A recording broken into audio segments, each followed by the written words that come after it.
ये डायन इस छोटे बच्चे के गले से हार छीनने की कोशिश करती है, लेकिन जैसे ही उसने हार को पकड़ा वह जलने लगा और डायन के हाथों में आग लग गई। गुस्से में भरकर वह बच्चे को मारने का इरादा करती है, लेकिन बच्चे ने पल भर में एक विशाल रूप धारण कर लिया। अपनी एक उंगली से उसने डायन को दूर फेंक दिया, जो जाकर मेज से टकराई। इस बीच अरुण कमरे में आया और उसने देखा कि सब कुछ बिखरा हुआ है। उसने अपनी माँ से पूछा कि ये सब क्या है। डायन, जो अब एक रूप बदलने वाली माँ थी, सारे इल्जाम उस छोटे बच्चे पर डाल देती है, लेकिन अरुण को विश्वास नहीं होता क्योंकि बच्चा तो आराम से सो रहा था। असल में यह औरत कोई और नहीं बल्कि एक खूंखार डायन थी। डायन ने बच्चे को मारने के लिए एक जादुई पेड़ की टहनी तोड़ी और उसे बाथटब में छिपा दिया। जब गंगा बच्चे को नहलाने आई तो टहनियां बच्चे को जकड़ लेती हैं और वह बेहोश हो जाता है। उसका पूरा शरीर हरा पड़ जाता है। यह देखकर डायन झूठा नाटक करने लगती है, जोर जोर से रोने का दिखावा करती है। गंगा को लगता है कि उसकी सास सच में दुखी है। अपने बच्चे को बचाने के लिए वह अपनी सास के साथ जादुई पेड़ के सामने प्रार्थना करती है, लेकिन अचानक एक तेज रोशनी आती है और दोनों पेड़ के अंदर खिंच जाती है। अंदर जाते ही डायन अपना असली रूप दिखाती है और बुरी तरह मुस्कुराती है। डायन बच्चे को जंगल में ले जाकर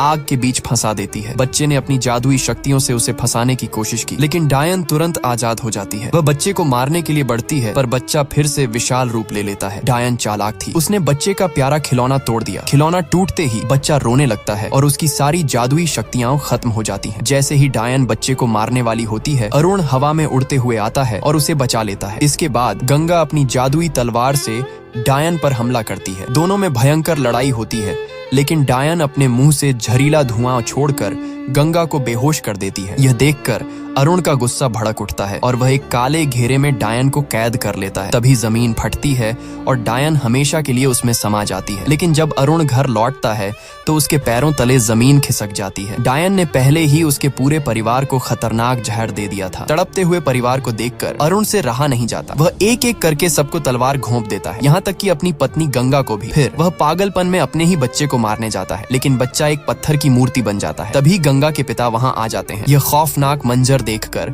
वह फूट फूट कर रोने लगते हैं। अपनी पत्नी के बिना अरुण भी जिंदा नहीं रहना चाहता, इसलिए वह खुद को भी मार लेता है। पल भर में पूरा परिवार खत्म हो जाता है और देखते ही देखते उनकी लाशें जादुई राख में बदलकर हवा में गायब हो जाती हैं। आगे क्या हुआ जानने के लिए कमेंट में लिखो नेक्स्ट पार्ट।